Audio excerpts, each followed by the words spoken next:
Meron po ba talagang iglesia na itinayo ang atin pong Panginoong Hesukristo mula pa po noong unang siglo? Meron, kapatid na Lemuel, at yan ay mababasa natin na pahayag mismo ng ating Panginoong Hesukristo. Mga kaibigan, babasahin ko po sa inyo ang nakasulat dito po sa Mateo. Sa 16:18, ganito po ang nakatala.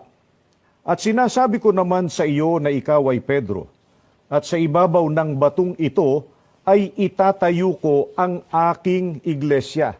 Maliwanag po na may iglesyang itinayo ang ating Panginoong Hesukristo na ang tawag niya ay aking iglesia.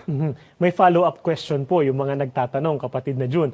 Ano po ang pangalan nung tinawag ng ating Panginoong Hesukristo na aking iglesia? Ang mismong magbibigay ng patotoo, kapatid na Limuel, ay ang apostol na si Pablo. Apo. Babasahin ko po ang nakasulat dito po sa Roma, sa 16:16, ganito po ang kanyang pahayag.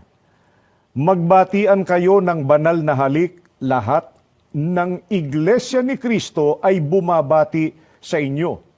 Ang pangalan po ng tunay na iglesia, ayon sa pagtuturo ng mga apostol, ay Iglesia ni Kristo. Wala tayong pag-aalinlangan dyan, kapatid na Lemuel. Opo. Sapagkat ang Panginoong Hesukristo ang may-ari ng Iglesia ni Kristo.